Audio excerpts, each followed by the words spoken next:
नमस्कार।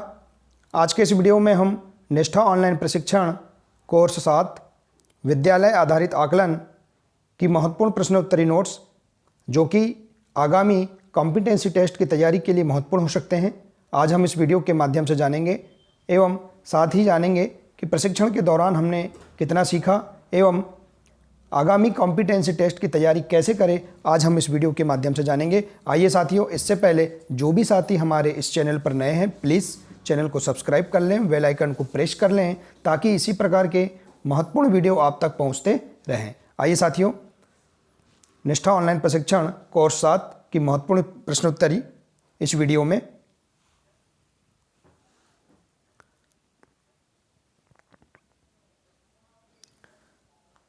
निष्ठा ऑनलाइन प्रशिक्षण कोर्स 7 विद्यालय आधारित आकलन। आइए जानते हैं प्रश्न पहला है, मॉड्यूल के उद्देश्य क्या है। ये जो कोर्स 7 है विद्यालय आधारित आकलन, इसके क्या उद्देश्य हैं, आइए जानते हैं आंसर। पहला है विद्यालय आधारित आकलन की उत्पत्ति और महत्व को समझने में। दूसरा है आकलन के लिए शिक्षार्थी केंद्रित दृष्टिकोणों से परिचित होने में। तीसरा है आकलन प्रक्रियाओं के साथ शिक्षण सीखने की प्रक्रिया के एकीकरण की सुविधा पाने में। चौथा ऑप्शन है आकलन के उद्देश्य के लिए प्रासंगिक विषय क्षेत्रों में संदर्भ आधारित उदाहरण विकसित करने में। तो इस प्रकार से इस मॉड्यूल के उद्देश्य हमने यहाँ देखा। इसी प्रकार से अगला प्रश्न है, इस मॉड्यूल की पृष्ठभूमि क्या है। आइए जान लेते हैं आंसर। राष्ट्रीय शिक्षा नीति 1968 ने आकलन को शिक्षण अधिगम प्रक्रिया में एक अभिन्न अंग के रूप में कल्पना की जो बच्चे के विकास और उन्नति का प्रमाण प्रदान करता है। राष्ट्रीय शिक्षा नीति 1968 ने व्यापक आकलन के लिए तर्क दिया जिसमें परीक्षाओं में पाठ्यचर्या और पाठ्य सहगामी दोनों पहलुओं में निष्पादन शामिल है। आइए अगला प्रश्न देखते हैं। अगला प्रश्न है, विद्यालय आधारित आकलन SBA क्या है, परिभाषित कीजिए। आइए जानते हैं आंसर। विद्यालय आधारित आकलन को ऐसे परिभाषित किया जा सकता है। पहला है आकलन जो शिक्षण सीखने की प्रक्रिया के दौरान समग्र रूप से सीखने के प्रतिफलों के संदर्भ में निर्दिष्ट क्षमताओं को प्राप्त करने की सुविधा प्रदान करता है।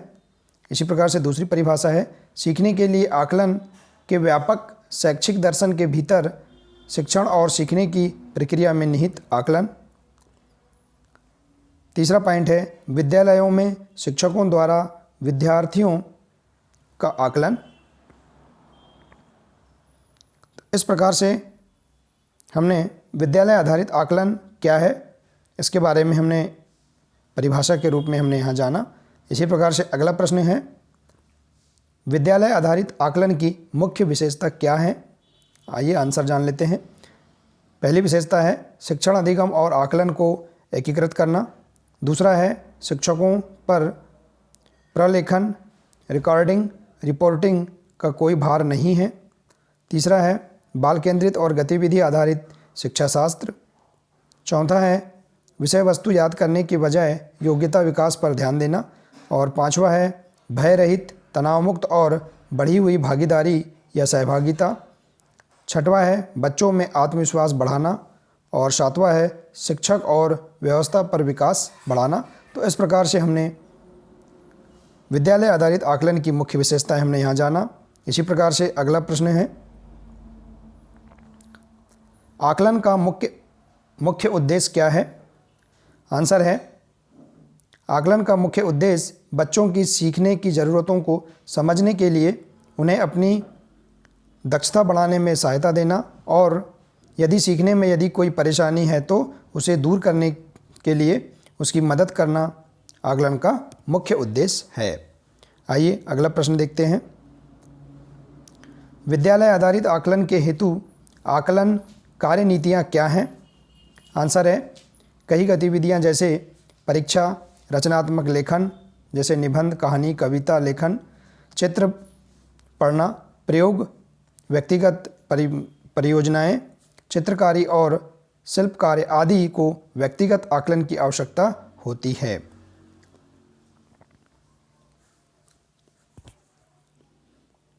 अगला प्रश्न है, विद्यालय आधारित आकलन हेतु आकलन कार्य नीतियाँ क्या है? आंसर है, सबसे अधिक प्रयोग की जाने वाली आकलन रणनीतियाँ हैं अवलोकन, साक्षात्कार, स्व आकलन, सहकर्मी आकलन, समूह कार्य आकलन, प्रतिक्रिया प्रमाणिक आकलन, विवरणिका आकलन, सौंपा गया काम, भूमिका निभाना, कहानी कहना, प्रयोग, जांच सूची, क्रम निर्धारण मान आदि विद्यालय आधारित आकलन के लिए बहुत सहायक हैं। इसी प्रकार से अगला प्रश्न है, समूह सीखने का आकलन क्या है? आंसर है, शैक्षिक भ्रमण, सर्वेक्षण, कलाकृतियाँ जैसे मॉडल बनाना, रंगोली बनाना, प्रयोगों, परियोजनाओं आदि से जुड़ी गतिविधियाँ समूह सीखने का आकलन है। इसी प्रकार से अगला प्रश्न है, सबसे मोस्ट प्रश्न, रूब्रिक क्या है? साथियों, इस टॉपिक से संबंधित एक न एक प्रश्न हमारे आगामी परीक्षाओं में पूछे जा सकते हैं, इसलिए हम बहुत ही अच्छे तरीके से समझेंगे। रूब्रिक क्या है? आंसर है, रूब्रिक एक विशिष्ट कार्य पर विद्यार्थियों का आकलन करने के लिए उपयोग किए जाने वाले मानदंडों का एक व्यापक समूह है। रूब्रिक कार्य के प्रदर्शन और आकलन के मानदंडों को रेखांकित करता है। यह शिक्षक और विद्यार्थियों दोनों द्वारा सहभागितापूर्ण तरीके से विकसित किया गया है। रूब्रिक्स में लचीलापन और अनुकूलन क्षमता होती है जो बहुत कम अन्य आकलन उपकरण के पास होती है। रूब्रिक एक आकलन उपकरण है जो स्पष्ट रूप से मौखिक तक किसी भी प्रकार के विद्यार्थियों के काम के सभी घटकों में उपलब्धि मानदंड को इंगित करता है। तो इस प्रकार से हमने रूब्रिक क्या है इसका आंसर हमने यहाँ जाना। इसी प्रकार से अगला प्रश्न है, सहकर्मी आकलन क्या है? आंसर है, सहकर्मी आकलन के लिए विद्यार्थी को किसी उत्पाद या घटना के लिए उत्कृष्टता के मानदंडों के आधार पर अपने साथियों या प्रतिक्रिया या श्रेणी प्रदान करने की आवश्यकता होती है, जिसके निर्धारण में छात्र शामिल हो सकते हैं। सहकर्मी आकलन प्रतिभागी दृष्टिकोण, शिक्षक और विद्यार्थी का अनुसरण करने के बारे में है। तो यहाँ सबसे महत्वपूर्ण इसका आंसर है कि सहकर्मी आकलन प्रतिभागी दृष्टिकोण के अंतर्गत शिक्षक और विद्यार्थी का अनुसरण करने के बारे में है।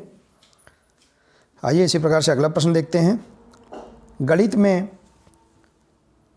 सीखने की अक्षमता का आकलन निम्नलिखित परीक्षणों में से किसके द्वारा उचित रूप से किया जा सकता है?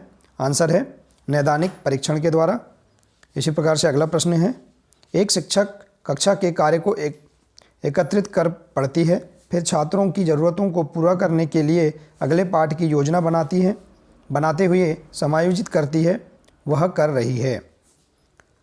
आंसर है, सीखने के लिए आकलन। इसी प्रकार से अगला प्रश्न है, सतत और व्यापक आकलन आवश्यक है। आंसर है, यह समझने के लिए कि कैसे अधिगम को अवलोकन, रिकॉर्ड और बेहतर बनाया जा सकता है। आइए अगला प्रश्न देखते हैं। निम्नलिखित में से कौन सा एक उपयुक्त प्रारंभिक आकलन कार्य नहीं है? आंसर है, छात्रों की रैंकिंग। इसी प्रकार से अगला प्रश्न है, कक्षा में समूह गतिविधियों द्वारा छात्रों में निम्नलिखित में से किसे विकसित किया जा सकता है? आंसर है, सहयोग को। अगला प्रश्न है, निम्न में से कौन सी विद्यालय आधारित आकलन SBA की मुख्य विशेषता है? आंसर है, योग्यता आधारित गतिविधि। अगला प्रश्न है, छात्र अधिगम मानदंड बेंच मार्किंग हिस्सा है? आंसर है, सीखने का आकलन। इसी प्रकार से अगला प्रश्न है, निर्देश के अंत में उपलब्धि का आकलन करना क्या है? आंसर है, सीखने का आकलन। इसी प्रकार से अगला प्रश्न है, अधिगम का अनुवीक्षक आकलन हिस्सा है? आंसर है रचनात्मक आकलन का। अगला प्रश्न है आकलन का उद्देश्य है। आंसर है किसी चीज़ की गुणवत्ता के बारे में निर्णय लेना आकलन का उद्देश्य है। आइए अगले प्रश्न देखते हैं। गतिविधि 6 अपनी समझ की जांच करें, जिसमें सत्य और असत्य हमें बताना होगा। आइए प्रश्न देखते हैं। शिक्षार्थियों को अपने स्वयं के कार्यों के साथ साथ अपने साथियों के मूल्यांकन के लिए पर्याप्त अवसर नहीं दिए जाने की आवश्यकता है। सत्य या असत्य? आंसर है असत्य। अगला प्रश्न है